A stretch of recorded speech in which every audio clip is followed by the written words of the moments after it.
नमस्कार दोस्तों, हम भारत की राजधानी उस मजबूर लेकिन मजबूत इरादों वाली राजधानी दिल्ली के नागरिक हैं जो बहुत बेदर्द है।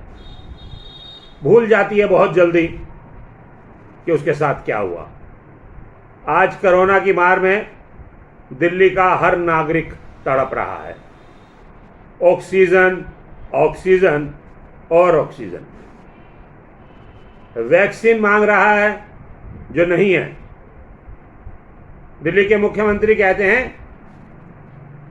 कि किसी भी वैक्सीन केंद्र के बाहर भीड़ ना लगाएं क्योंकि वैक्सीन अभी मिली नहीं। जब मिलेगी आपको सूचित किया जाएगा।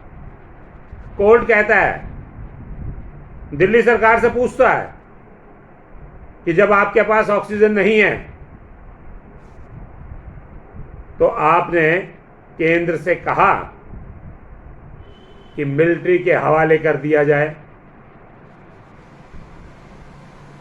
इस बेबसी में दिल्ली का मुख्यमंत्री बार बार हाथ जोड़कर निवेदन करता है कि हमें ऑक्सीजन दे दो, हमें ऑक्सीजन दे दो, दिल्ली वासियों को बचा लो।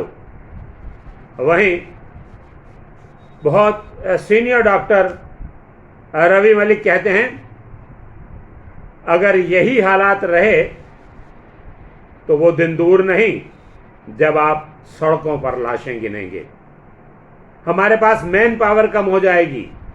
इस समय भी हमारे डॉक्टर और नर्सेज 18 घंटे काम कर रहे हैं। 10 से 15% हमारा स्टाफ कोरोना पॉजिटिव हो गया है, लेकिन हम मजबूर हैं। हमारे पास हथियार नहीं है, हमारे पास वैक्सीन नहीं है, हमारे पास ऑक्सीजन नहीं है। वहीं मैक्स के डॉक्टर मनोज कुमार कहते हैं कि बिना हथियारों के लड़ाई कहीं जीती जाती है। कहीं ऐसा हुआ है कि आप मैदान में लड़ने के लिए जाएं और खाली हाथ जाएं? डॉक्टर के झोले में है ही नहीं कुछ, क्या दे? डॉक्टर राजेश मल्होत्रा भी इसी तरह की बात करते हैं। और फोर्टिस के डॉक्टर राहुल भार्गव, उनका कहना यह है कि ऑक्सीजन तो चाहिए ही चाहिए। अगर ऑक्सीजन नहीं दे रहे तो आप ये मान लें कि आने वाले समय में जो कोविड से मरीज ठीक भी हो जाएगा, उसके बाकी ऑर्गन जो हैं वो उसे तंग करेंगे। इसलिए वैक्सीन बहुत जरूरी है। वैक्सीन पर भी ध्यान दें। डॉक्टर्स अपनी राय रख रहे हैं, कोर्ट अपनी बात पूछ रहा है, राज्य सरकार अपना रोना रो रही है और केंद्र सरकार पीठ थपथपा रही है कि मैंने कोटा अलाट कर दिया। 900 टन की जरूरत है, 400 कुछ टन कोटा मिलता है, 312 टन गैस मिलती है। अरे भाई, ऐसा कोई अलादीन का चिराग मुझे भी बताओ कि 312 टन ऑक्सीजन आए और 900 टन बन जाए।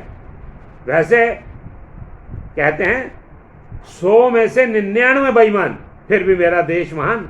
अरे भाई, ये बेईमानी हमें भी सिखा दो कि ऑक्सीजन 33% आने पर 99% कैसे बच जाएगी। बचा लो उन गरीब मजदूरों को, बचा लो उन कोविड के मरीजों को जो गैस के लिए तड़प रहे हैं, बचा लो उन माँ के उन लालों को जो आशा भरी निगाह से सरकार की तरफ देख रहे हैं।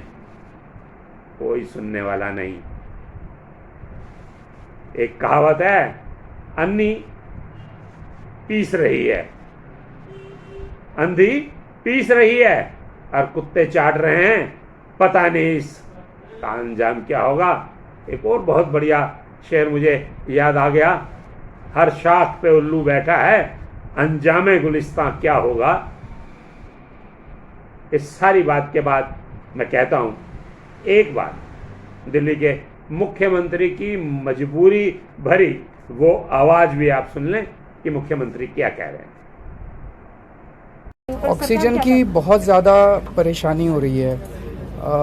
आज भी मतलब चारों तरफ अस्पतालों से SOS आ रहे हैं, इस अस्पताल की ख़त्म हो गई, इसकी 1 घंटे की बच गई, उसके आधे घंटे की बच गई। बहुत ज़्यादा मुश्किल हालात पैदा होते जा रहे हैं। तो अब दिल्ली, हमने कोर्ट्स में भी बोला है, हमने केंद्र सरकार को भी लिखा है कि दिल्ली की 976 टन पर डे की रिक्वायरमेंट है। उस 976 के अगेंस्ट में हमें 490 टन ऑक्सीजन अलॉट की गई है दिल्ली को, वो 490 भी नहीं मिल रही है। कल केवल 312 टन आई है। तो अब 976 टन ऑक्सीजन की ज़रूरत है, उसके अगेंस्ट में अगर 312 टन ऑक्सीजन हमें दिल्ली को दी जाएगी तो कैसे काम चलेगा। आज सारे अस्पतालों के अंदर हाहाकार मचा हुआ है। कई अस्पतालों ने बोला है कि उनको अपने पेशेंट्स निकालने पड़ेंगे। तो दिल्ली को ऑक्सीजन चाहिए। तो मेरी सब लोगों से हाथ जोड़ के, जो भी सुन रहा है ये और जिसके हाथ में डिसीजन लेना है, सबसे हाथ जोड़ के विनती है कि हमारे दिल्ली को ऑक्सीजन चाहिए। सर हमें ऑक्सीजन दीजिए। मेरा आखिरी सवाल है, हॉस्पिटल बेड्स की बात करें तो सर पेशेंट एक दिन 2 दिन हॉस्पिटल के बाहर गाड़ियों में वेट कर रहे हैं, लेकिन बेड केवल ऑक्सीजन की वजह से। आज आप हमें ऑक्सीजन दे दीजिए। हमारे राधा स्वामी में हम लोगों ने 5000 बेड की तैयारी की हुई है, वहाँ केवल 150 बेड फंक्शनल है, ऑक्सीजन नहीं है। हमने कॉमनवेल्थ गेम्स में और यमुना स्पोर्ट्स कॉम्प्लेक्स में मिला के 1300 बेड की तैयारी की हुई है, ऑक्सीजन नहीं है। हमने बुराड़ी के अंदर 2500 बेड की तैयारी की हुई है। अगर आज हमें ऑक्सीजन मिल जाए तो 9000 bed oxygenated beds 9000 oxygenated beds Delhi में 24 घंटे में तैयार हो जाएंगे। ऑक्सीजन ही नहीं है।